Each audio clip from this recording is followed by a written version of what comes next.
Hello, and welcome to the latest episode of Shaken Not Burned.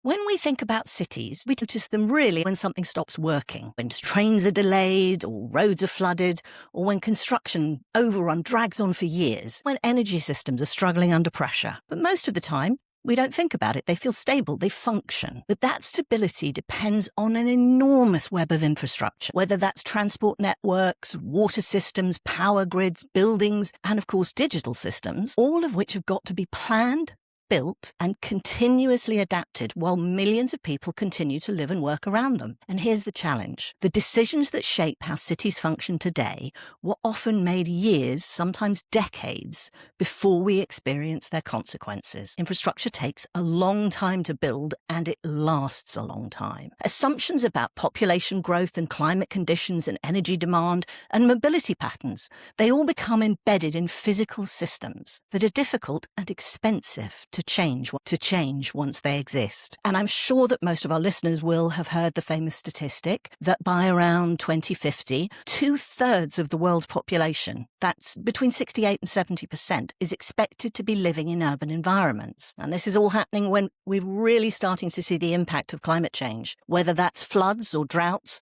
And that impacts the ability of much of our infrastructure to function. So as cities face rising pressures from climate change, electrification, aging assets, and growing populations, understanding how infrastructure decisions are made becomes an essential part of understanding sustainability itself. So my guest today is Rodrigo Fernandez, Global Sustainability Director at Bentley Systems. Bentley works with engineers and planners in cities around the world to model and design infrastructure before it's built, helping decision makers understand how complex urban systems might perform in the real world. We're going to be exploring how cities are planned long before construction begins, why infrastructure projects are so difficult to upgrade once they exist, and how modeling and digital tools are changing the way cities think about risk, resilience, and long-term performance. Because sustainability in cities isn't just about new technologies or ambitious targets. It's actually about how the systems we live inside are designed in the first place. So, Rodrigo, welcome to the show. Thank you very much, Felicia.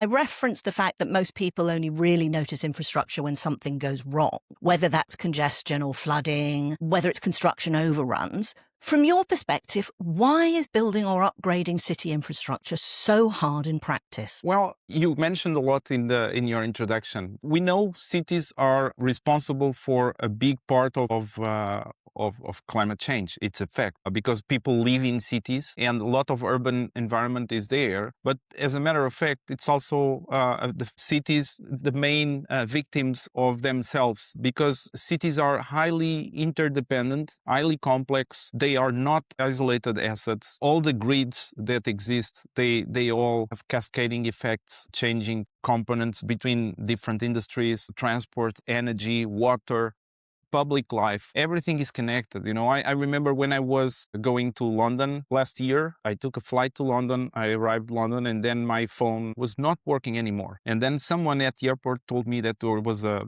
big blackout, a power blackout in Portugal. Okay, so what does that mean? What's happening there? So people didn't know what was happening. The blackout was while I was flying to Lisbon. And once I arrived, my roaming was not working because the mother company in Portugal was simply without energy at all. So I was in London, I was kind of sick, closed in my hotel, seeing news from the BBC showing how Lisbon and the rest of the country was affected by a power cutoff without the ability to call my wife, my family, and vice versa. And basically what I'm trying to say is that, you know, an energy problem, a disruption will affect mobility, communications, transportation, everything. And this happens in the urban environment in cities in a scale. It's crazy, right? So the same water systems were affected as well while we were here. So water supply was not working. So this is a major aspect of it. The fact that they are complex interdependent systems. It's also what is infrastructure, right? Infrastructure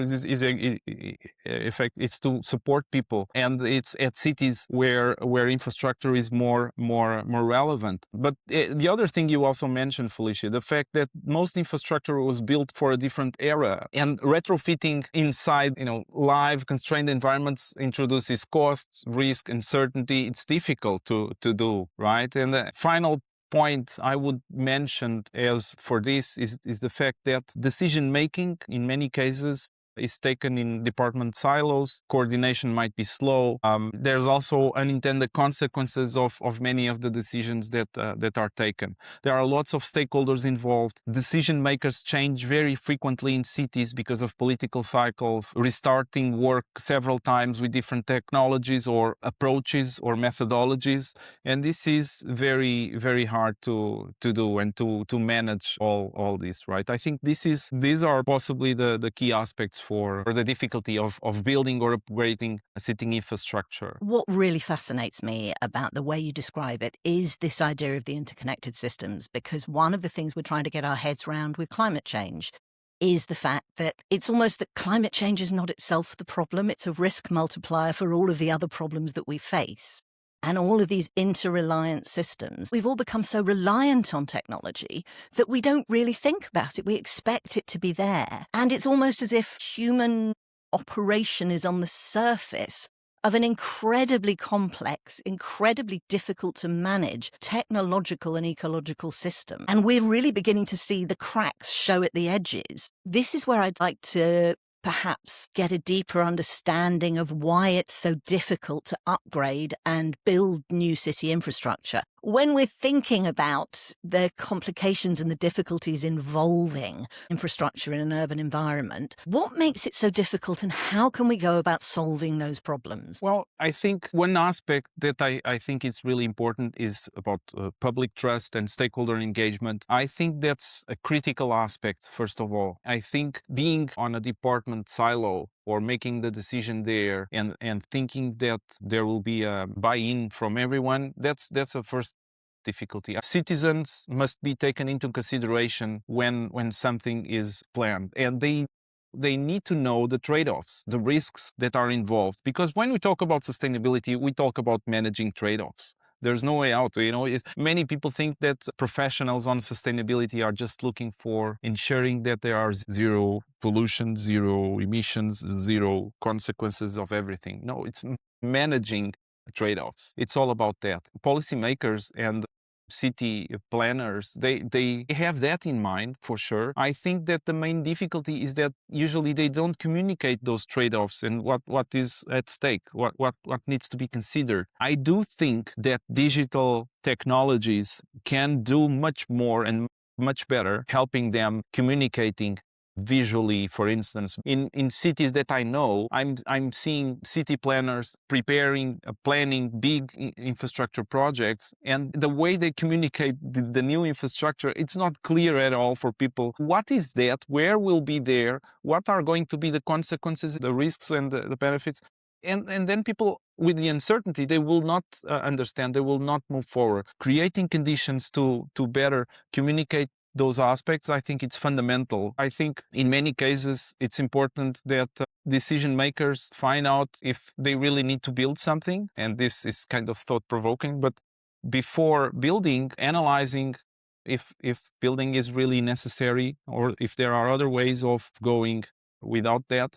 Of course, all these aspects and to analyze, this is very, very complex. And we do advocate that creating better quantification methodologies for making scenario analysis, for really understanding in the planning stage, when you are making the conceptioneering, as we usually say, creating the conception, deciding if you really need something and what you really need. I think it's essential that you consider all these aspects for ensuring you make the right decision.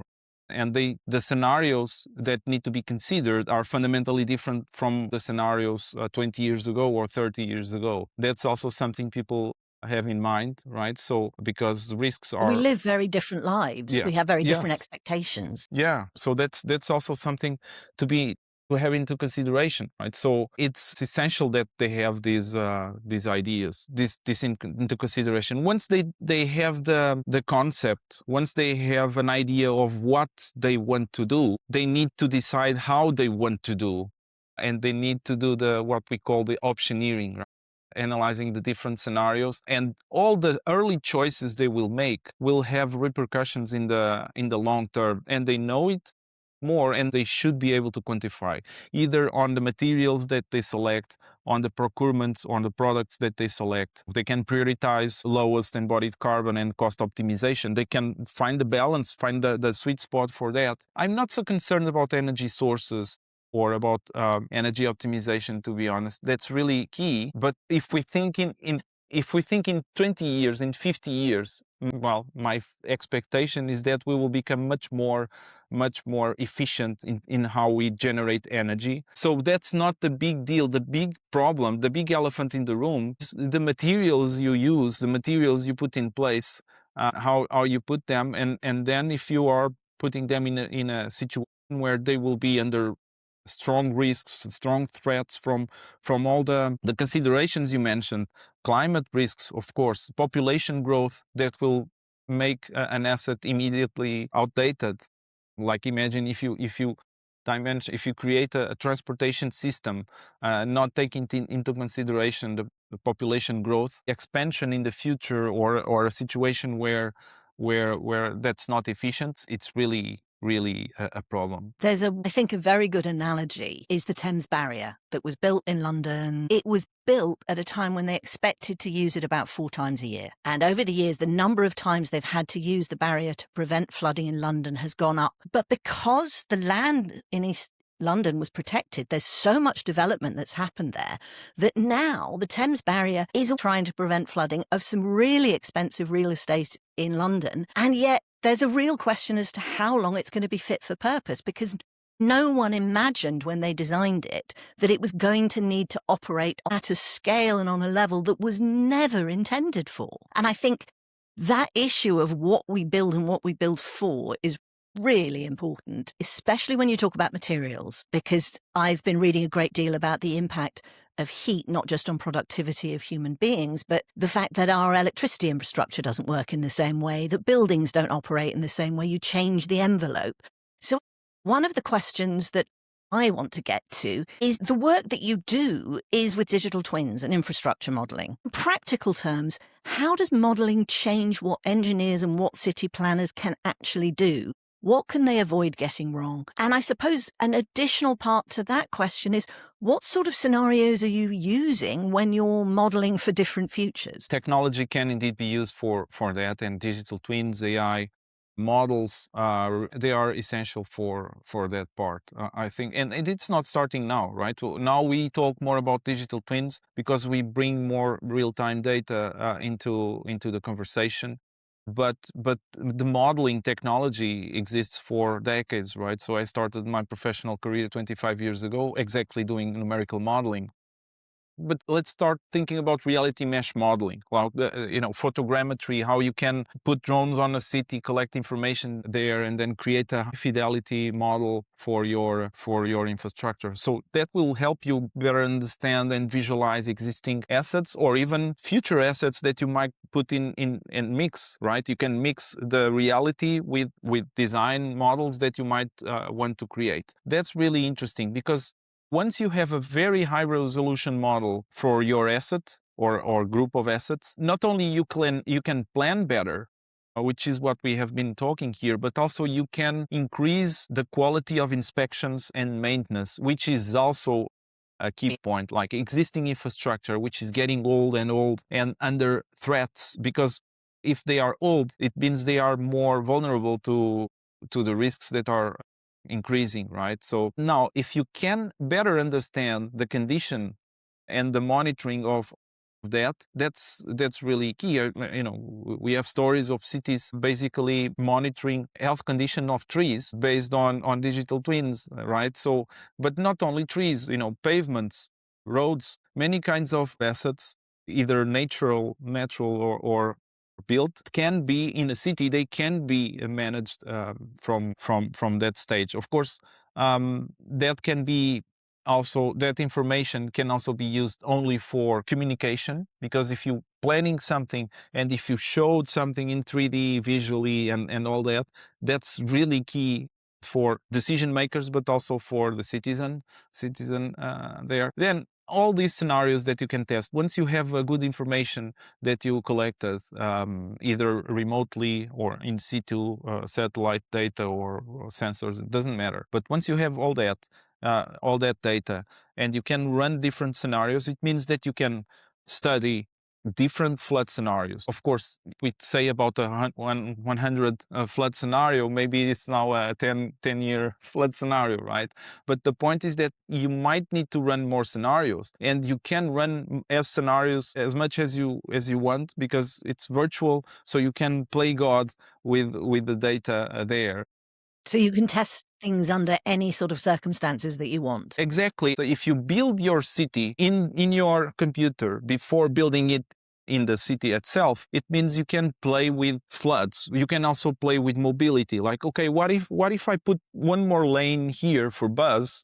Or how is this going to impact the traffic based on the information I have already? Several cities made this type of analysis, right? Even in Dubai, they worked on that for creating pedestrian lanes. They studied before making the implementation. Or cities like, for instance, Istanbul, with the metro in Istanbul, the population growth led to new metro stations that they had to build. But the point is, they have so many people there. They want to ensure efficiency on how people go in and go out of the trains, of the metro stations. They used our software for pedestrian simulation to optimize the way they go in and they go out of the train stations. So you can optimize flooding, mobility, also energy and water. So those grids, you can optimize the size of it, or making tests like, what if we have a massive problem here in this district? What are the areas or the houses that will be affected by this? All this. So maybe we need to increase the resilience here and make an intervention here to back up this situation. So they can make all these analyses if they want, either for energy, for workload, for water. Basically, simulation enables planners for identify design flaws, for system conflicts, for resilience gaps before they become expensive on-site problems, right? And once you have real-time data, the most updated data you can, then you can even start making real-time decisions as well, right? Once the digital twin and the model is brought to life, I think they can make real life decisions. If there's a pipe overflow, some problem or a flood, they can immediately shut down or send alerts to citizens saying that in that area they're going to get water in the next hours because this happened. We have stories in the US, for instance, with transportation authorities basically leveraging dash cams in cars, and basically they make decisions based on that information and using AI. So imagine if snow is detected on an area, immediately they can get an alert and they can start sending cars for collecting and deviating the snow and things like that. So, or any problem with road blockage or something. This also increases resilience of a city, right? Because it means that in a very fast way they can do something for avoiding these kinds of problems. So that's why we think that digital twins can shift from this reactive approach to a more predictive resilience. I think that's a key aspect, a fundamental aspect of a city. What strikes me about that is there's a very strong business case, which is obviously improving the way in which things operate so that people don't have to spend as much on operations and maintenance, that they can manage things in a way that's more effective for the day-to-day running of the city. But it also connects very strongly to what you were talking about earlier, which is identifying trade-offs and the way in which different things play out, and the idea that you could actually give citizens agency to understand more about the decisions that are being made on their behalf by saying, look, these are the scenarios. Yes, this is going to cost more, but the reason we have to do it is because it will save money or problems or whatever it is in the long run. And I think perhaps there is a lack of communication that is a problem, because I think it's not just that people living in the city don't understand what's happening to them because they're rarely involved on the level they should be. But that then feeds into politics, which can then make it even harder to get decisions made, because if people don't understand what's going on, they tend to not want to do what they're being told to do if it hasn't been explained. And I think there's an important question in here, which is you talk about the importance of city resilience. What do you really mean by resilience in a city, and why is it so important to planners and asset owners, but most importantly to people? Well, resilience, in my view, it's now becoming a big umbrella, right? So we use more words about more topics that go into resilience. Being resilient, in my vision, I think it's also being more sustainable. It's how you can ensure that the way you manage a situation adapts now and in the future in the fastest way, in the smoothest way possible. This goes way beyond climate change. It involves all the aspects. Either they are political, security, safety, IT, technology. All these kinds of resiliency are relevant for a city, right? And I think that's really it's really what I define as resilience. I think a city that right now thinks that is sustainable or advocates that we are a sustainable city, but if they are not resilient, they are not sustainable. Because the next generations that will come, they will not have the same conditions to live as the ones that were here before. And this, for me, is a fundamental aspect, right? Now, what is not being resilient? I think that simply put walls, create big walls, hardening infrastructure, for me, it's not necessarily being more resilient. It's not flexible. And if Not you're talking flexible. about adaptability, you have to have flexibility. Yeah, and in some cases, things can go drastically wrong. Jakarta, for instance, I remember a few years ago there was this big discussion and this vision of building a new capital because Jakarta is basically sinking due to population growth, to several water wells and exploration of water land subsidence problem. And the future for us, it's not abandoning where we are and going to somewhere else to replenish and to reestablish again. That's not being resilient at all. That's simply abandoning, throwing the towel, and not being able to improve. I think to become resilient, it means also to try to do the best we can with what we have, and if that's not possible, then let's try to bring the creative solutions for us. And the best we have is nature first place, and then we can work with the infrastructure we already have. So after nature, after built environment, then we can start thinking about bringing more firepower to that. But I think those are the key instruments for resiliency. Technology is just a tool. It's a tool that you use so that you can make that in practice. I don't see technology as the key aspect for making a city more resilient. It's a key aspect, but not the fundamental one. It's just the tool that will help the hero achieving the final goal. And I think there's an element there of we've got so used to relying on technology to solve our problems that people tend to get focused on what is the technological solution to the problem rather than what is the problem and do we have a tool or a process that is going to help us address that.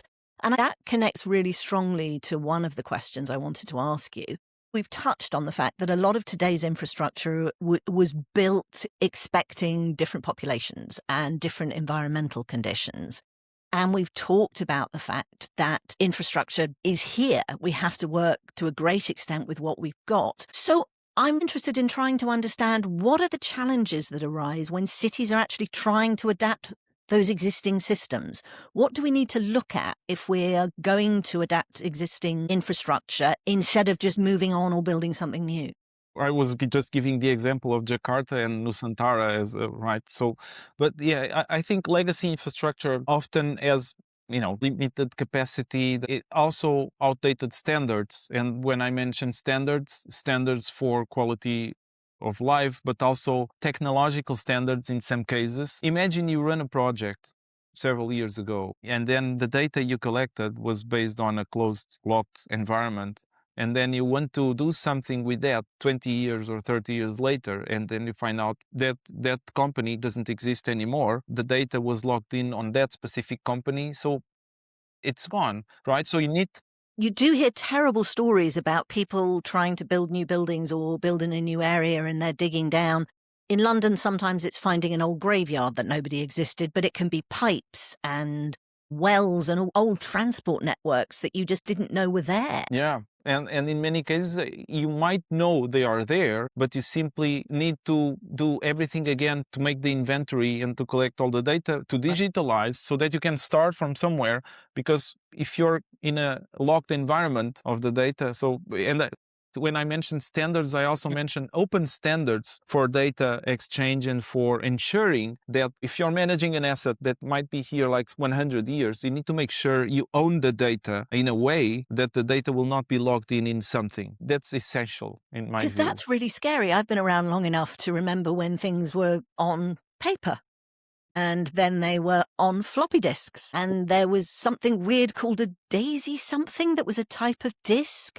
None of that would be readable by any modern system. No, in some cases you can use AI to interpret some of them, but it's not efficient in many cases. I think the problem that we will have in the future that we are seeing already is the cities that indeed might not have the data in papers or in those kinds of systems, but in systems that are locked in and they cannot move to something else. That's one aspect. The other aspect is also, incompatible data standards. So interoperability is what we're really talking about across networks, across assets, and Everything. across time. Corridors, aging pipes, utilities that are dense more and more. So those challenges we usually talk about when we talk about infrastructure, we also talk a lot about linear infrastructure. Okay. But the linear infrastructure is nothing else than grids that are connecting people and goods and data in many cases, either communications, telecoms, but water, energy, transportation is also a grid. And all that is it's very difficult to manage because there are physical constraints, aging aspects there. And now beyond the asset itself, it's the environment, right? It's the climate pressures that expose the vulnerabilities in those assets, in the systems that were never designed for heat waves, for extreme rainfall that can then generate landslides like here in Portugal that major storm here destroyed a bridge in the most important highway in Portugal and so disrupted there. But that's just one point. It also destroyed trees, thousands of trees, and the roofs of many houses and all that. So and the energy, of course, 500,000 people that were without electricity for several days. So they were not designed for the climate pressures that exist today. So I think this is one aspect. So what can be done, right? What can be done to solve that? I believe that technology will play an important role, but they need to start trying to find out how they can, for instance, if you build a house with something on the roof that is highly exposed to strong wind, maybe you need to, Maybe you need to redesign your house. you redesign the house in a way that you cannot put the same roof there again, right? Or the energy, the electric utility, the distribution of energy, the energy delivery, transmission and distribution is with the tower lines, maybe they need to go underground instead of being exposed to wind conditions. If they are under the ground, of course, there are other risks, then you need to analyze that. But does it make sense to rebuild the whole electric distribution system in the air when they know that if something comes up again, it's going to destroy it again? So they really need to fundamentally redesigning it. And okay, let's take into account what are the trade-offs, how much it will cost. If they put all the numbers there, that's where technology can help quantifying and managing these trade-offs, or not managing, but creating visibility for the decision makers so they can decide. Question leapt to mind because of a conversation I had last week about flooding insurance. And the chap I was talking to said that you'd come across instances where insurance companies were insisting that the ruined house was built back in exactly the same way because that was the structure of the agreement with the insurance company. So I'm really interested in what the barriers are. So, for example, let's imagine that we've got the good data. We've got data that has been put together in a visible and interoperable way, and that's being fed into technology that enables us to model what might happen in the future.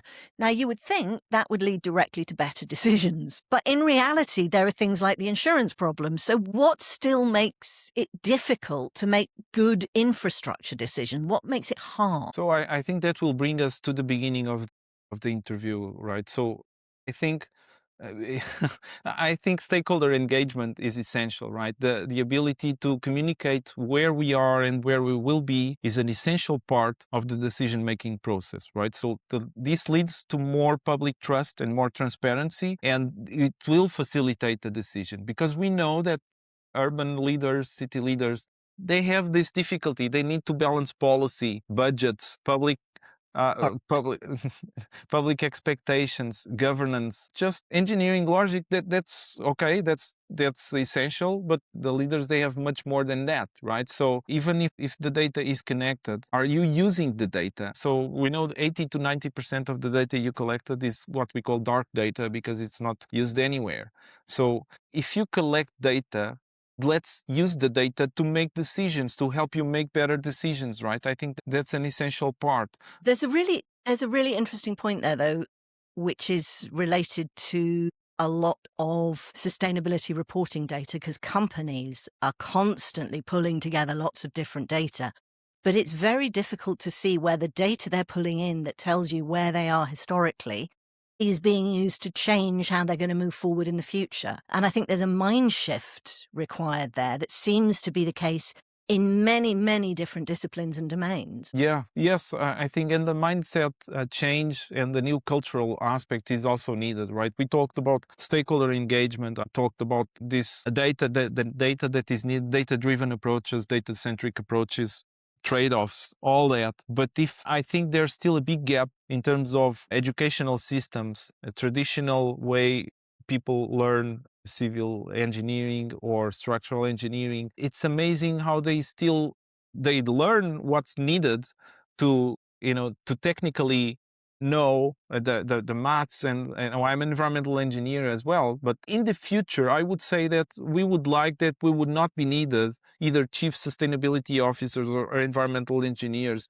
We should not exist. Our knowledge should be part of every civil engineer or every structural engineer, and that information should be in their courses, in their universities, all that. And I think the people that make decisions, the people that are the city leaders, if they don't understand the risks that they are facing, if they don't really understand also the approaches that they can follow, the circularity concepts, the LCA, the life cycle assessment, all these instruments that are critical for managing infrastructure, I think that's not going to change, right? So it doesn't matter if you have good data or lots of data or great tools. Simply, you won't use them. I think that's a challenge in a lot of different areas. There is, though, a great deal of interest in the last few years about how cities can improve their infrastructure and trying to find ways of encouraging it.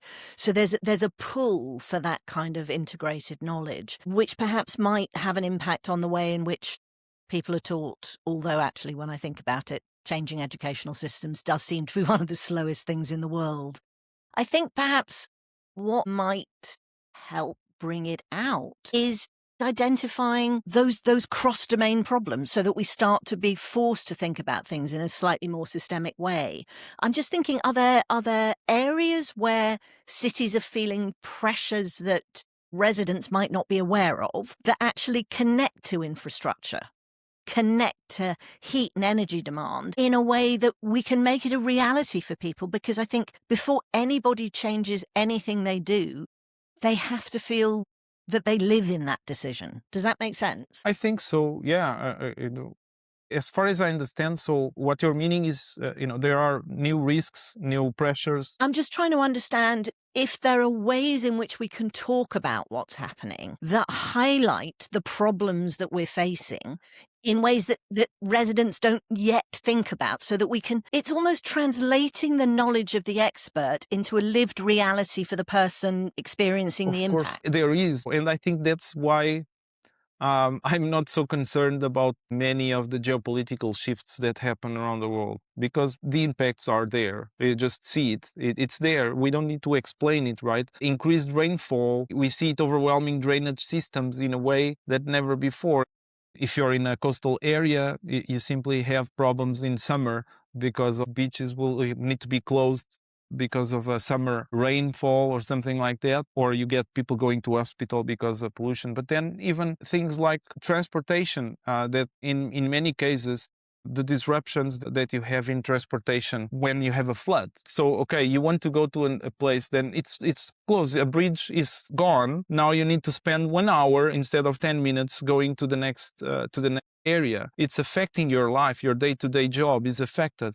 Oh, how come is that happening? Well, it happened because basically the bridge was old, not prepared for this big flood, this big river flow that happened. But then it might happen simply in other parts of the world, water scarcity. You have simply not enough water in many cases for people to live. And if you don't have water, you start seeing governments and city leaders saying, now you cannot have water in your tap for this amount of time, or they stop supplying water for specific activities. And this tremendously affect people. I think these are just examples that are manifested in many cases. And the examples I gave to you with telecommunications simply affected because of a power outage that resulted from a situation where they were not prepared to something like that. And the problem is that they need a backup plan so they can become more resilient. And I think this is creating more exposure, and people are becoming more and more aware. And I believe that independently of how you see climate change in terms of the mitigation, I think the adaptation aspect is now gaining much more traction because people are feeling it. People feel, I think possibly 5 years ago, 10 years ago, when we talked about climate change, most of the interest was about mitigation, decarbonization. And people were seeing that investing in resilience and adaptation was simply putting money. Well, they couldn't work out how to make any money out of it. Yeah. Right now it's the opposite, right? Because it's there, it's happening.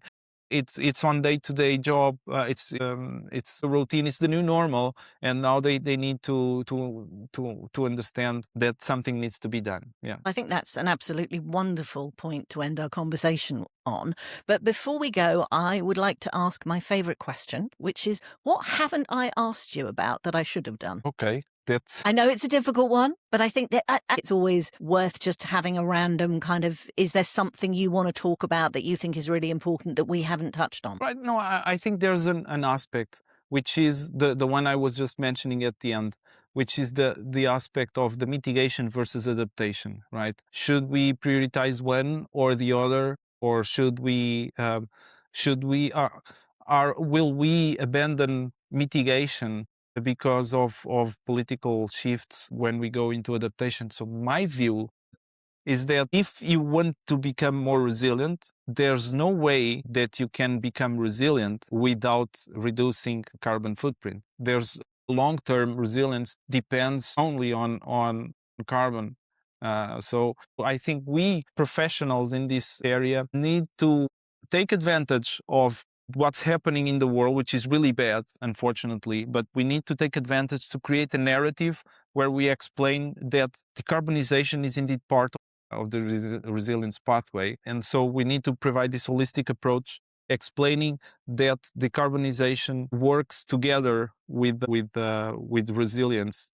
So it's not one or the other. It's basically one is a partner of the other. I think that's what I would like to emphasize. I love the fact that you do, because what I was going to say is that not only does it seem like a foolish thing to look at binary solutions to problems that are about interconnected systems, but actually, if you look at many of the resilience or adaptation projects that have been done, they have huge mitigation benefits. These things Exactly. literally do not exist in isolation. You're absolutely right that we can't have adaptation without mitigation, because we need to mitigate to minimize the extent of what we have to adapt to. But we can do both at the same time. Yeah. And so I couldn't agree with you more on the narrative, and I absolutely love it. Yeah, Thank you.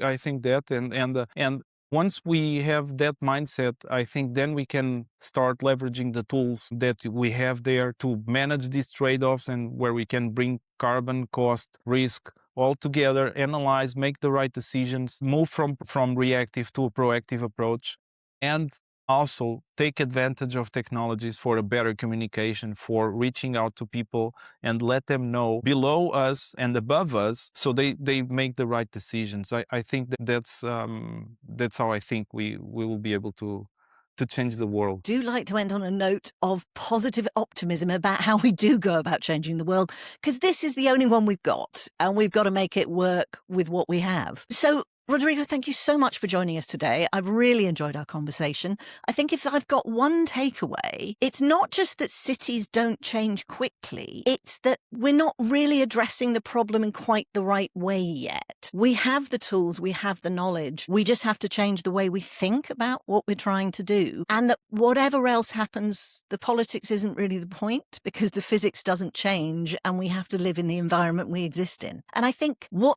this conversation has also highlighted for me is this idea that sustainability, that begins long before construction starts. It's actually about choices.